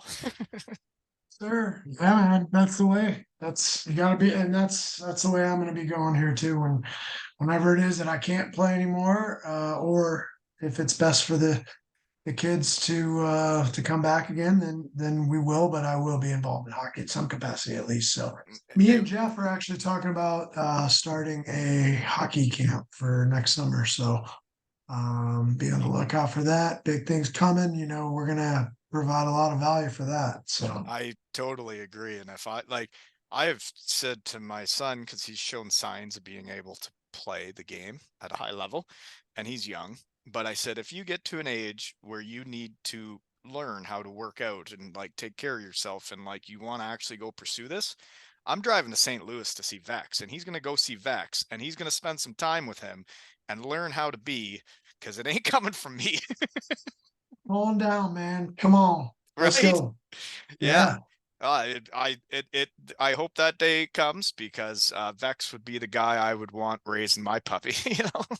Yeah, dude. He's I've telling him for years too, he's gonna be such a great dad too. He really he gives his all to everybody. He There's does. been he's always been there for me and I always try to be there for him too. And those are the people you want to be around, the people that care about you, man. And those are who And the kids should have teaching them in your area. 100%, And a I it 100%. if you guys are running the hockey school, it's the right people running it for the right reasons to try and add value to these kids. And man, you see it all over the game. There's guys trying to make money off families and kids that it is Yeah. it the Which price it is what it is. Hockey guys trying to stay in the game and make money, but it's like your prices don't seem to make sense to me, and you're yeah. you're giving this pipe dream that it's like, I don't, you know. You got to create, in my opinion, you got to create win-win scenarios for everybody. And, that's why I said, like, I think we're going to be able to provide a lot of value because it's not about the money. It's about helping the kids and get better. And, I also think though that like, we kind of talked about this a little bit, like, you never want to like, because when kids are younger, like the development can be, kids can come a long way, right? But Oh like yeah.